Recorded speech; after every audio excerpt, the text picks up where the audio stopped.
So Alina completed her undergraduate degree in physics at the University of Aberdeen between 2017 and 2021. Alina began her PhD at CFSA, Centre for Fusion, Space and Astrophysics at the University of Warwick in 2021 with her supervisor, Sandra Chapman, and she'll be finishing her third year in October. The focus of Alina's PhD is solar wind turbulence, and the title of Alina's seminar is the phenomenon. I actually practiced saying this word, but have messed it up.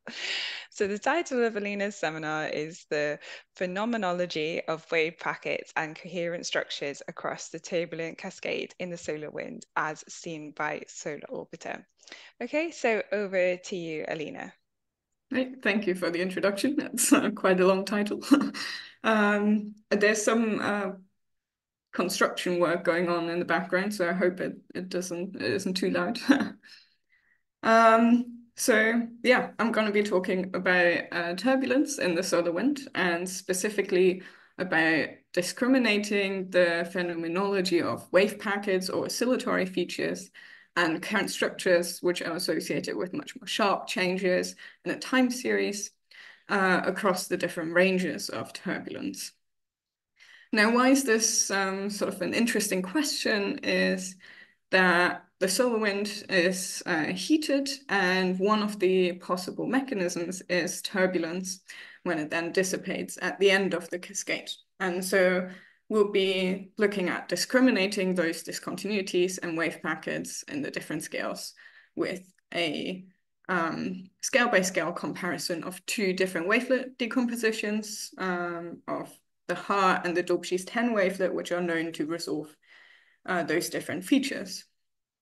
So I'll give a very short introduction to turbulence, since not everyone might be that familiar with it, and to wavelets before I get into some results. So what is turbulence? It's a chaotic phenomenon where we have an irregular and unpredictable motion of fluids or particles. And here to the left, you can see an illustration by Da Vinci, which is probably one of the first records that we have where turbulence has been so nicely documented. And here in the middle, a nice example that you can see sort of more or less every day is candle smoke as it transitions from a laminar flow to a chaotic turbulent flow in the top region. And here you can already see that there's different structures on different scales, which is what we'll want to look at. And so turbulence is characterized very nicely in a hydrodynamic picture by Lewis Fry Richardson, as known as the Richardson cascade.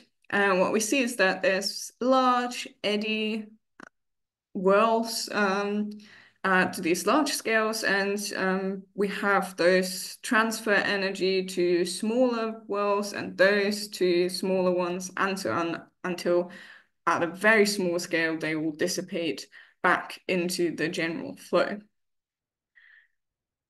So when we look at the turbulent cascade, the turbulence in the solar wind influences the dynamics and the structures.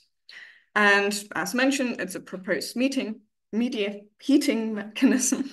And so it's very important to look at when we want to understand the solar wind. And looking at the turbulent cascade itself, we have two proposed mediating mechanisms that transfer that energy. And we have the current structures as one of the possible options, and wave-wave interactions as the other one. So once again, they are associated with those more sharp features for the current structures, discontinuities, and the oscillatory features in our time series as wave-wave interactions and wave packets. So we want to look at how prevalent, how apparent are these at the different scales? Is there a difference, or are they just contributing the same at every scale? And so for that, we'll be using 9 long extended intervals of solar orbiter observations, particularly of the magnetic field from the magnetometer. And we'll be using some solar wind velocity data from the solar wind analyzer. And we've got these 9 intervals at different heliocentric distances and at different plasma parameters, such as the plasma beta and the field alignment angle. And so we determine the field alignment angle with respect to a global background field. So we average the magnetic field over the whole interval. So we get a global magnetic field direction, where we construct our magnetic field according to that, with the average of the solar wind direction over that interval as well. And so here to the right, you can see a short data sub-interval of one of our intervals. And what we've done is that we've selected intervals that are homogeneous. So they don't have very large cone sheet crossings, any large flares or anything like that. They look quite, yeah, just kind of the same throughout. And then, as mentioned, we do this wavelet decomposition with the 2 different wavelets. Here is an example for the Daubechies 10 wavelet at different scales on the left. And on the right, we have one of the Haar wavelet. And you can already immediately see that those show different kind of characterizations of our time series. So before I quite get into that, how do we actually study turbulence? It's only reproducible in a statistical sense. So we have to employ some interesting tools in order to actually measure it and study it. And one of them is, well, both of them are based on the first theory of turbulence by Kolmogorov in 1941. And so one of the first things that we tend to look at is the energy cascade. So from large to the small scales, which is characterized in the power spectrum. Here on the right, you have an example by Chiani et al. From 2015. And we see there are 3 different regions marked by spectral breaks in this low frequency and then the high frequency. And in this middle range, we have the inertial range, where we can use magnetohydrodynamic theory as an approximation. And this is the region where several different scaling exponents of this power law have been predicted by different theories. For example, by Kolmogorov in 1941, the 5/3, or Roshnikov-Krajnar by 3/2. Interestingly, we see that there's the scaling exponent transitions from the Roshnikov-Krajnar to the Kolmogorov 1941 scaling with increasing heliocentric distance. But generally, we don't find exactly one exponent or the other, but rather values that vary around it. And then here in the kinetic region, this high frequency region, we cannot use the magnetohydrodynamic theory, as we have to take into account kinetic effects. And so that approximation does break down. One of the other things that we can look at are the fluctuation probability distributions, and they behave in a very particular manner, and especially we can look at some of the self-similarity features of turbulence at the different scales, which does break when we introduce intermittency. However, I won't get into too much detail about that here. So how do we obtain these fluctuations that we want to look at with the wavelet decomposition? And so, as mentioned, we'll be using 2 different wavelets. The Haar wavelet is this step function, and just from the geometric shape, you can see that it does tend to resolve those very sharp changes quite well. And then the Daubechies 10 wavelet is much more oscillatory, wave packet-like, so it will pick up those oscillatory features in our time series much better. Now, the advantage of the wavelet decomposition is that it decomposes the signal in frequency and time space, which is not so easily obtained from the Fourier transform. And it does give us a logarithmic spacing of frequencies in our power spectrum, so it's very good for determining accurate power laws. Also, we don't need to average our signal at any point to obtain these fluctuations at the different scales, which is ideal when we want to look at those different features at the different scales, and we're not removing any kind of parts of the signal. So the wavelet transform decomposes our signal into approximations and details.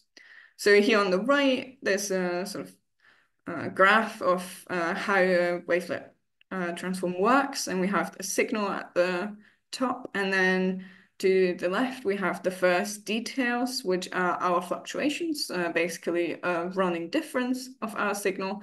And then we also have the approximations, which are a running average. And then on the next iteration, we decompose the running average once again into the details and the approximations, and so on until the smallest scale.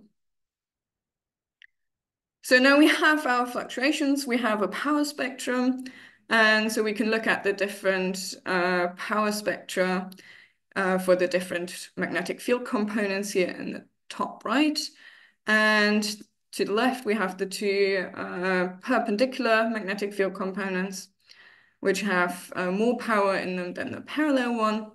And we have very clear spectral breaks, so we have a very nicely resolved inertial range here, where we can see that the two different wavelets, the Haar in those purple circles and the Daubechies in the green triangles, they do agree very well in this inertial range. And then when we go to the high frequencies in the kinetic range, we see that they start to diverge.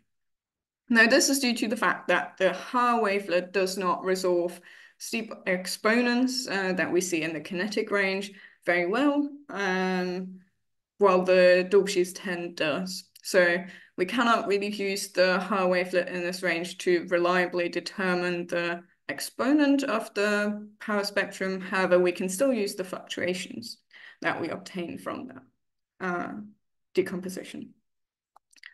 So when we look at the fluctuation PDFs, here we have the two example kinetic scales.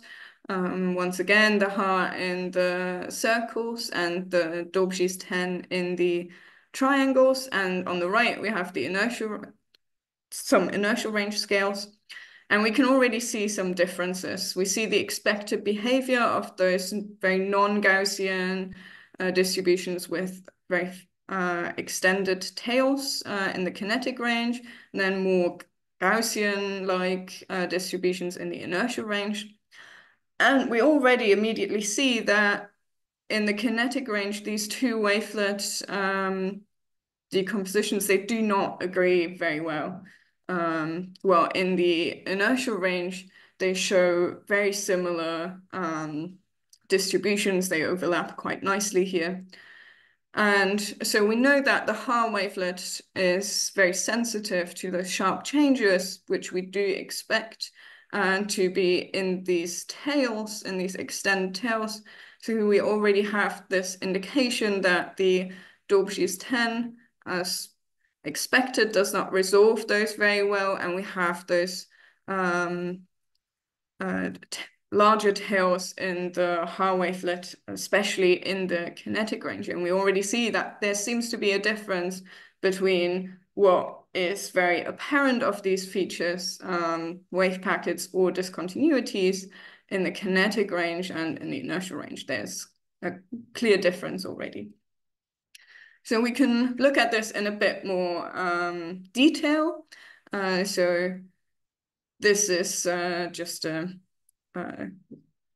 graph of a conceptual graph of what the distributions in the kinetic range look like. And what we see is that the kinetic range distributions share the same functional form. However, the Haar wavelet does have a larger variance than the Daubechies 10, so it has those larger extended tails. And in the inertial range, they have the same distribution, so same functional form and same variance. Now, very interestingly, in this crossover region that we've identified between the kinetic range and the inertial range, spanning the spectral break between the inertial and kinetic range, it shows a two-component functional form where we have a very well-defined core where the fluctuations obtained from the two wavelets share the same functional form and variance, but then in the tails, the Haar still has that larger variance where the discontinuities do dominate. So we've done this comparison of the functional forms using quantile plots, which where we can obtain the quantiles from the cumulative distribution function. And when we have, so these are compensated quantile plots. And when we then have a linear relationship across the diagonal, these two distributions share the same functional form but have a different variance. And then in the inertial range, as we see here, they have a linear relationship lying on the horizontal. And so they share the same functional form. And if the horizontal lies on 0, they also have the same mean. However, this can obviously be shifted up or down, and then they have a different mean.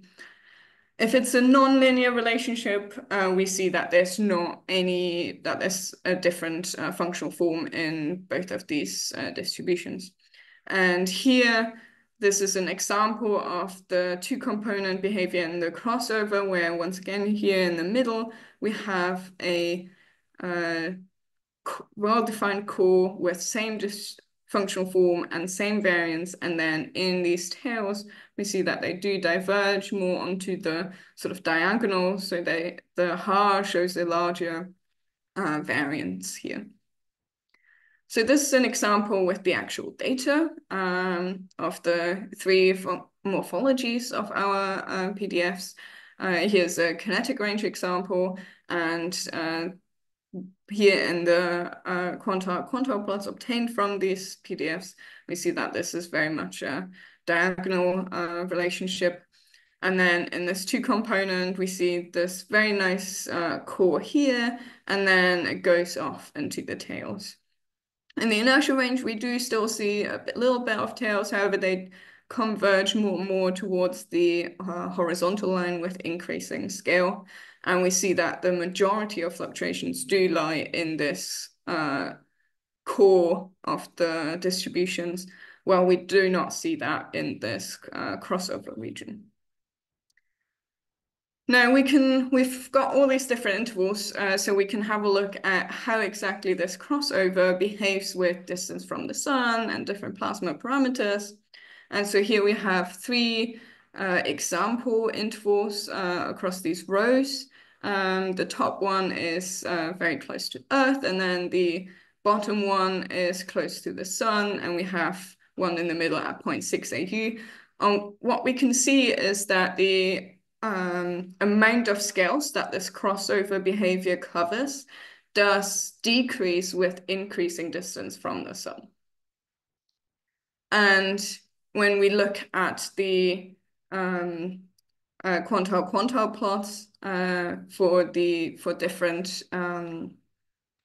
plasma parameters of the field alignment angle and the plasma beta, we see that here in the top row and the bottom row, we see that these quantile plots, they do gradually align with the horizontal line converging towards this inertial range state.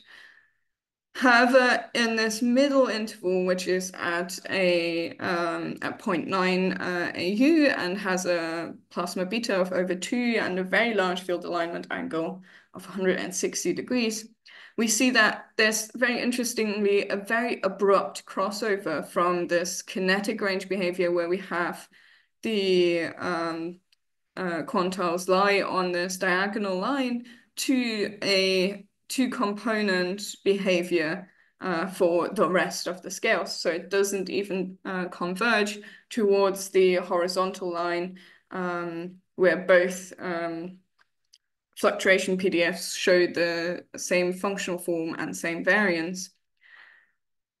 And this very abrupt crossover happens at the spectral break.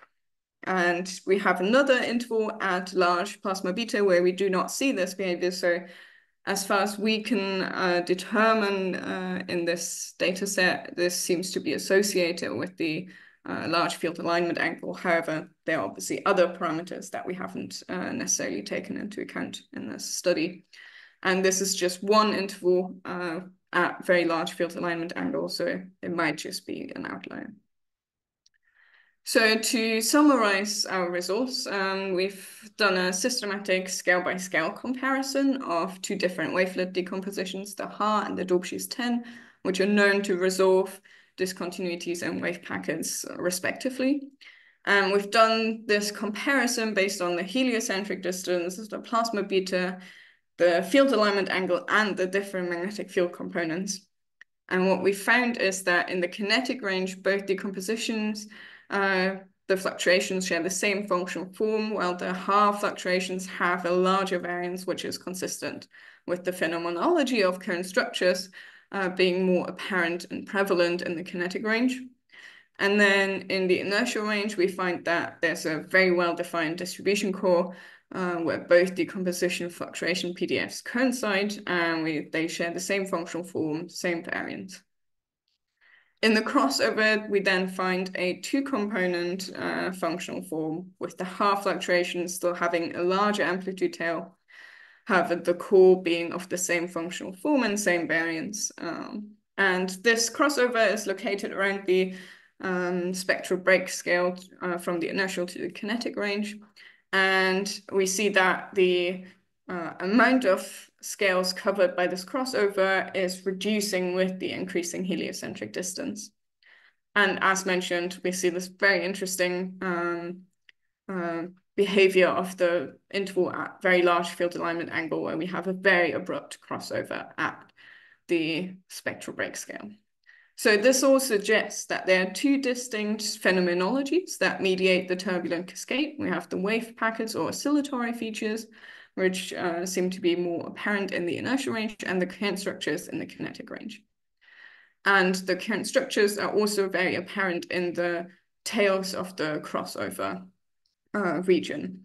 Now, this doesn't mean that there are no coherent structures or no waves in any of these ranges. It's just that one of them is more apparent than the other. And there are obviously also coherent structures which show up in a bit more of an oscillatory way. So they are still, may still be present in the inertial range.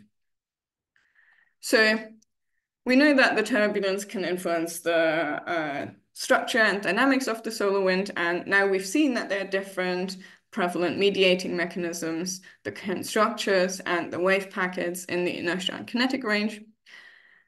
And we know that coherent structures are associated with an increased proton heating, which may then contribute to the heating of the solar wind. And we see that the coherent structures are prevalent in the kinetic range where we expect that dissipation to be happening. What we don't know yet is what are these coherent structures and how much does that actually account for in the grand scheme of the heating mechanism. And what is also still an open question is what the particular physics are underlying the prevalence of those coherent structures in the kinetic range. How does it evolve between those different regimes, especially that we see this crossover where you see a sort of mixed behavior. This crossover region that we've identified as it decreases the range with increasing heliocentric distance. This may very well indicate how well the turbulence is developed, as we know that turbulence is less well developed at distances close to the sun than at distances closer to Earth. And so this is all I've got. Thank you very much for listening, and I'll take questions.